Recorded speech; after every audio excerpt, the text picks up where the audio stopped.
সবাই হচ্ছে অর্থের জন্য মানে হচ্ছে নিজের পেটে খাবার নাই, এ কারণে সবাই কি করবে, কিভাবে হচ্ছে পশুর মতন অর্থ আদায় করবে, এই চিন্তাই হচ্ছে তারা সকলে বসে থাকে।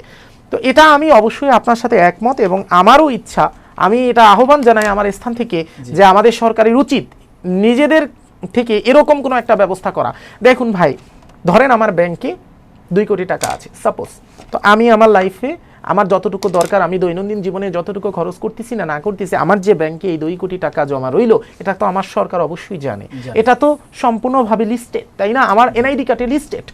তো যদি সরকার এমন কোনো ব্যবস্থা করে যে যেভাবে অটো ঋণ মানে কেটে যাচ্ছে, কর অটো কেটে যাচ্ছে, সেভাবে মানুষ চাক আর না চাক বছর শেষে আমরা অনেক জায়গায় ইলেকট্রিক ফান্ড ট্রান্সফার করি, ইলেকট্রিক করে দিলে সেম যদি যাকাত ফান্ডে ইউজ করে দেয় অটোমেটিক কেটে যায়, তাহলে চাইলে এটাকে সদিচ্ছা থাকলে অনেক করতে পারে। ধন্যবাদ জনাব হাফেজ সাইফুল্লাহ মনসুর। আমরা একটা ছোট্ট বিরতির পর আবারও ফিরে আসছি। দর্শক, আপনারা দেখছিলেন যাকাত ভিত্তিক অর্থনীতি বাংলাদেশ প্রেক্ষাপট। এই বিষয়ে আমাদের আলোচনা করছেন বিশিষ্ট কোরআন গবেষক এবং লেখক জনাব হাফেজ সাইফুল্লাহ মনসুর। সাথেই থাকুন, ছোট্ট বিরতির পর আবারও ফিরে আসছি।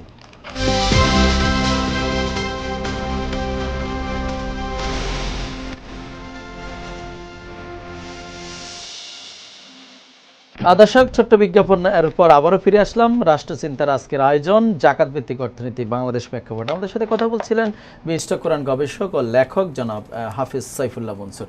জনাব সাইফুল্লাহ মনসুর, আপনার কাছে একটু যেতে চাই। আমাদের সূরা বাকারার 271 নম্বর আয়াতে আছে, জাকাত এবং সাদকা গোপনে দাও, এবং এটাই পবিত্র। কোরআনে স্পষ্ট নির্দেশ দিয়েছে যে গোপনে দান করো, যেটা কেউ জানবে না।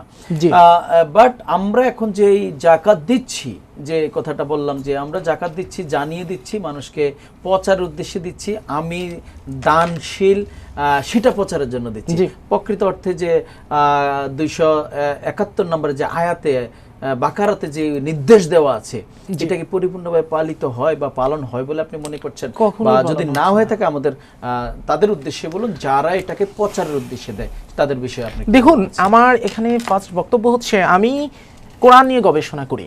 তো কোরআন নিয়ে গবেষণা করতে গিয়ে আমি কোরআনের প্রত্যেকটা আয়াত আল্লাহ রাব্বুল আলামিন কেন বলল, কোন উদ্দেশ্যে বলল, এটা বোঝার প্রচেষ্টা করি, এবং এটার কি আউটপুট আসবে এটাও হচ্ছে আমি বের করে আনি।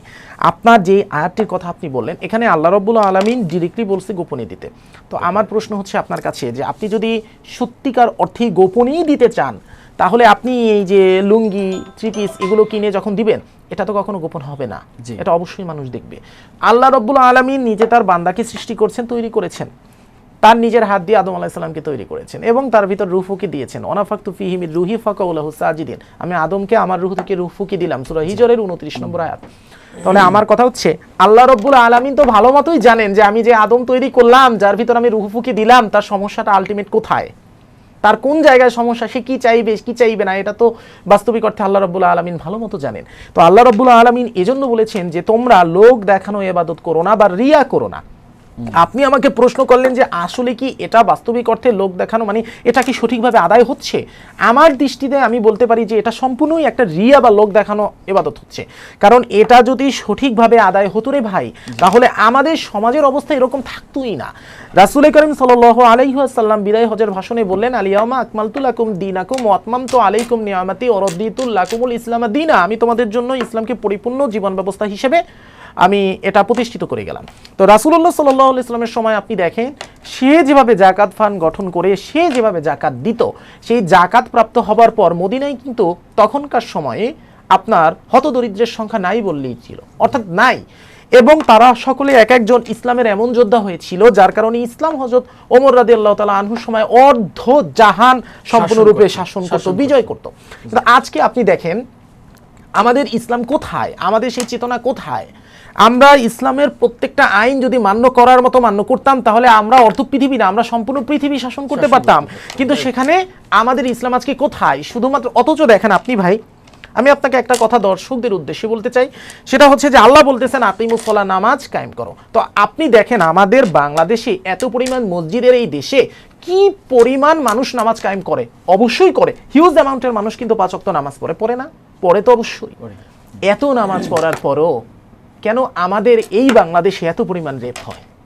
এত নামাজ পড়ার পরও কেন আমাদের এই বাংলাদেশেরই খুন, একজন হত্যা, দর্শন, খুন, অসামাজিক হত্যা, দর্শন, কার্যকলাপ, সুদ। অসামাজিক কার্যকলাপ সব হয়, এত সুদ হয় কিসের জন্য? একজন হুজুর যার কাছে একজন মানুষ হচ্ছে হিফজ পড়তে গেল, সেই হুজুর কিভাবে একটা বাচ্চাকে বলাৎকার করে, যে সমস্ত দিন কোরআন নিয়ে থাকে বলেন।